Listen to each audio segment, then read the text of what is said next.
Guys? Carolina Jackpot time coming at you on Sunday morning. Well, here we go again after a fifth straight loss by South Carolina. Making another video talking about yesterday's performance. Before we get into that, if you're new around here, consider staying true around here. Subscribe to the Carolina Jackpot channel. We have a heck of a good time here. Had a great, eventful live stream yesterday, to say the least. Now, people are going to ask me about that live stream. It's not up anymore. YouTube took it down. If you'll remember, at one point in the game, when I cracked the TV, and then right as I was showing the small TV that I had to start using for the rest of the game, I guess I showed too much of the game. They don't like that stuff. So there's that. But hey, I don't know what to even talk about here anymore with this team. The game, I'm not going to recap it. I'm not going to tell you a bunch of stats. I'm not going to throw out a bunch of players. I'm not going to shit on a bunch of guys. I mean, it is there's nothing more that you can say. There's nothing more you can say. I honestly believe in my heart of hearts, this has to be the only team in the country that could have blown a lead like that. I mean, we knew Texas A&M was a second half team. They played well in the second half all year long. But down 27 points with no momentum, actually just turned the ball over twice right before halftime, just coming off the heels of an 80-yard touchdown catch and run by a guy that we've been wanting to see 80-yard touchdown catches and runs from every game for 3 years. You've got all the momentum in the world. How does that happen? I don't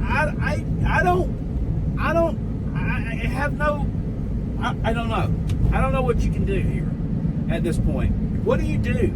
Who do you hold accountable here? I mean, do you hold the offensive staff accountable for going conservative with the play calling? When Shane Beamer tells you in the post-game presser it wasn't conservative play calling, it was 110% conservative play calling. Did you even pick up a damn first down in the second half? I know you didn't score a point. I mean, I don't even know what a yardage was in the second half. 10 yards? It's unthinkable.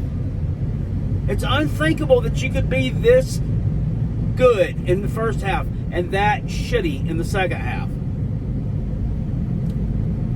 I mean, credit to Texas A&M, for coming out with a game plan. They made adjustments at halftime. Their coach woke them the fuck up. Like, what are we doing out here, guys?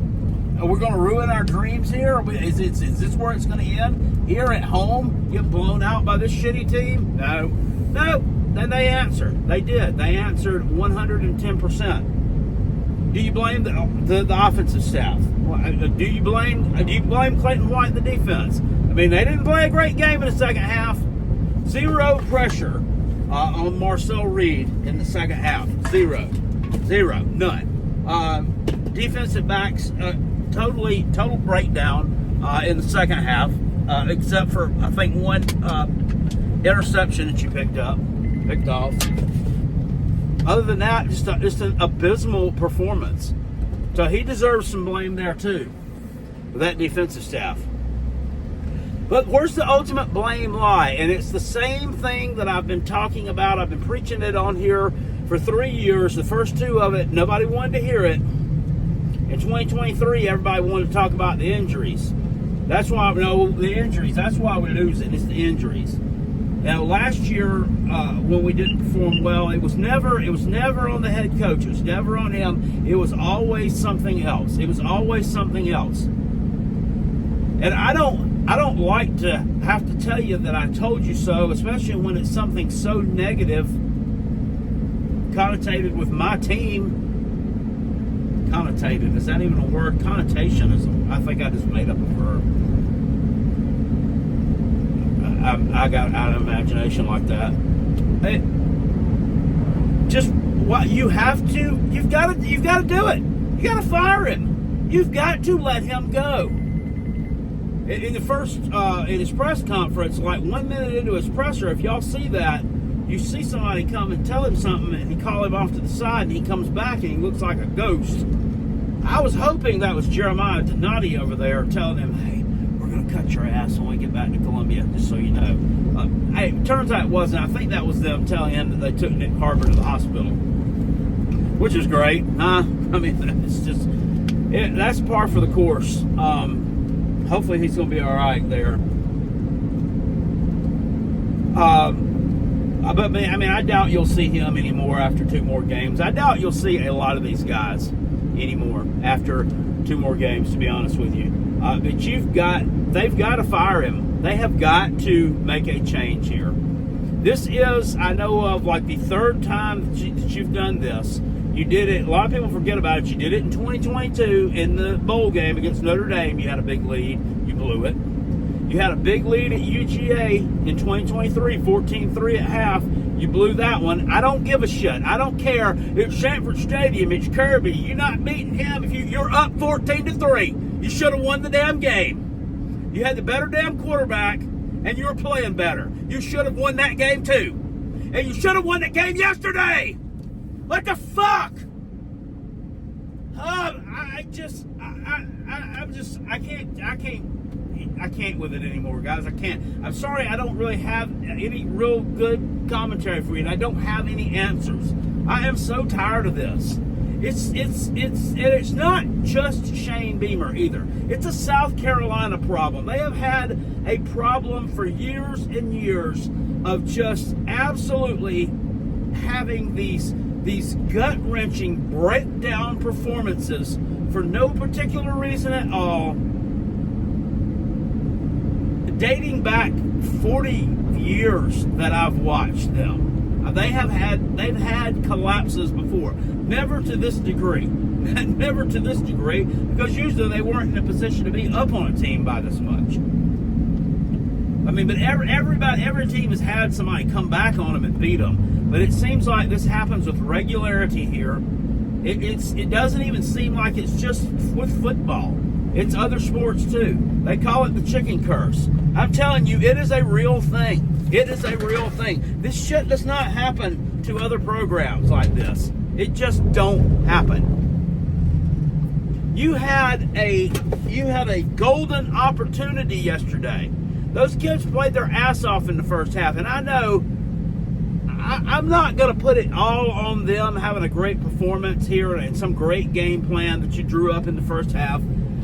Texas A&M got caught a little flat-footed. They did. They got caught flat-footed. And when you get behind and another team gets on a roll, it's easy to fall behind like that. I don't necessarily think that it means Texas A&M was dog shit because they played a bad first half. Obviously, they weren't. They came back and they punched you in the mouth continuously the second half. When it was 30-10 and they scored that touchdown, I knew they were going to come back and win it. I didn't want to say it on my live stream, but I knew they were going to come back and win it. I just knew. With that said, you've got to make a change. I don't care that there are multiple coach openings out there. There's going to be multiple coach openings every year. Because with NIL and the transfer portal, we've all talked about it, as much money as these guys are getting paid, results are going to be expected. As high as the salaries for the coaches are, results are going to be expected, and they're going to be expected a lot quicker. And they're going to be expected to be a lot better. You're just going to have to. There's not going to be any more 5-year builds. That's a thing of the past. That went away with black and white TV, rotary telephones, and newspapers. That's a thing of the past. The 5-year build. It's a 1 to 2 year turnaround now, and as well it should be. If you recruit the portal right, if you use your NIL funding correctly, it should be that. And South Carolina's going to have to get someone in here who is able to keep the momentum. That's one thing about South Carolina fans. It don't take a lot to make us happy. It doesn't take a lot to make us happy. We were thrilled with Will Muschamp for 3 years. Everybody loved him. The boom bust. Love him. Boom. He's great, man. Man, Florida cut him loose too soon, man. This guy's going to do great things here. You just wait and see. And he was a blooming moron. And he fell apart at the end and showed his true colors. Wasn't he good? But we rolled with him. We loved him. Same thing with Beamer. Everybody loved him. Then they kind of fell out of favor in 2023. Last year, as soon as we started winning, everybody was back in love with this guy again. I think he could have went and ran for governor if it was over, and they would have elected him in. I mean, well, probably not, because half the state's tater shits, so that probably wouldn't have happened. They wouldn't have voted for him just for spite. But that's how quickly things turn on a dime here. But you will be supported, and you will be welcomed with open arms, and you will be. Well, I mean, we love you long time. I don't know how to say it. If you can win here, if you get turned around, and the funds will come, the fans will come, they will spend money.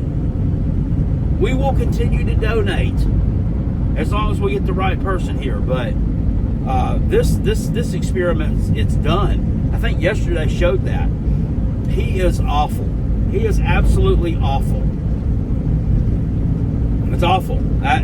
Coastal, they open up as a 24.5-point favorite over Coastal next week. I bet every dime you got on Coastal, you got any sense? I mean, they're hot. How are we a 24.5-point favorite over anybody after that football malpractice that we saw yesterday? I don't know. I don't get it. And strangely enough, I was looking at a tweet that Pigskin Pete put out yesterday, like during the game, I guess. He said that he felt like he hated to say it, that South Carolina was going to beat the brakes off Clemson because they're much more physical and they look better and yada yada. Well, I mean, he may have tweeted that while we were still winning, but strangely enough, despite the fact that they won on Friday night, which we've already rehashed a video on that one.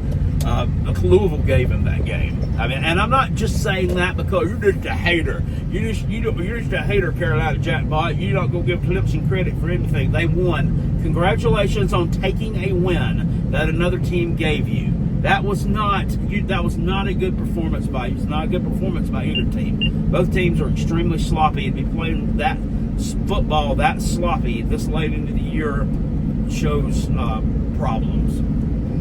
Strangely enough, the ESPN FPI predictor for the game, which is just basically ESPN takes their power ratings, they take two teams, they throw it in the blender, and they spit out a number of what percentage each team has of winning the game. South Carolina's rose from, I think, 54 or 55% to win the game to now it's up to like 59%. In favor of South Carolina. So, I mean, honestly, the ESPN FPI was seeing exactly what I saw, that South Carolina has the ability to do it. They have the ability to be explosive, and they have the ability to cause other teams to turn the ball over. They are good at getting other teams to turn the ball over. We saw that yesterday. Taters, not so much. I mean, they took advantage of some missed field goals, some bad coaching, some bad time management, some players doing dumb things for Louisville. We already talked about that with that O-lineman. That kid, they should kick him off the team. The one who went and waylaid DeMonte Capehart right before they were about to get there in the field goal range for that kid to kick the game winner. They should kick him off the team. So dumb. So selfish and dumb. There's not a lot of things I look at and say, kick that kid off. Kick him off. I'd get him gone. He's a cancer for you. If you don't, you're a ballless coach. I know it's an emotional game. I know it was at the height of the emotion for that game. I don't care. You've got to corral yourself a little bit. So, with that said, sorry the live stream's not there to look at anymore, but there are clips on Twitter and various, not Twitter, somebody made a TikTok out of it. Somebody calls himself Game Clock Glory, I believe, on Twitter. I believe that's what his handle is. Did make a TikTok video of Carolina Jackpot losing it yesterday during that game. That TV was kind of old anyway, so, and I'm going to be moving soon, so I've got to get rid of some things, but I had, luckily enough, I had that little small spare TV, and I'll put it back in there where it goes. And if I have to buy another one, thanks for all the super chats yesterday too, by the way. YouTube took that down, but those won't go away, and I will appreciate it. Uncle Lou sent a $100 super chat yesterday to help with the new TV, and it seems we got another one too from somebody that was really, really large like that, and I can't remember right now who it was, so I apologize for that. But this is going to have to be, my live streams going forward, I'm going to have to tone it down a notch. I'm not going to say that I'm not going to continue to stream the games. I mean, I don't want my live streams to be boring either, but I just can't with the, that yesterday, I went back and looked at that, I'm like, did I just seriously rip my shirt off and do a Hulk Hogan leg drop to join the NWO on my broken TV in the middle of my floor, and I was going to do it outside until we couldn't get any good reception. It was hilarious. It was a one-time thing, man. I can't do that stuff anymore. It's just simply time to grow up. It's weird enough the way this has worked out for me in my fandom and social media and YouTube. I mean, it's like the older I've gotten, the more immature I've become. It's like I've went in reverse of what my life should actually be. I've gotten more immature as the years have gone by, when you should be actually getting more mature as the years go on. So I'm going to try to do that, but I don't want to tone things down to the point where I'm not entertaining to watch anymore either. Probably need to put the suds away during the games. It's hard. It's just I've always just been used to that during the games, but I have been, and honestly, people give me a hard time. There's one that over on Sports Talk Jay's channel, it gets in the chats, that calls me Otis. If you remember who Otis was, if you're old enough to remember Andy Griffith's show, Otis was the town drunk. He used to get locked up all the time. I used to put him in jail, and I used to always keep the keys to the jail cell hanging right outside the damn cell on a hook where he could reach out there and grab it and let himself out. But yeah, they call me Otis. Okay, well, I'm only Otis on Saturday. It's not like I'm running around here getting drunk at 5 o'clock in the morning on a random Wednesday before I have to go to work. You know what I mean? That's just a little bit far-fetched and silly. I'm just a guy. That a lot of guys get plastered when they watch football. A lot of them aren't recording themselves on YouTube, doing it for the world to see. But it does happen, believe it or not. Believe it or not, it does happen out there like that. It's really like I'm just watching the game with my buddies, and instead of it, I'm recording myself doing it and doing a live stream while I do it. But this team has really put me in a bad way. I don't know. I don't know going forward. I don't know. I don't know how much support I can keep giving them. And I don't know how much I can support them if they keep Shane Beamer around. I really just don't. And I really honestly mean that.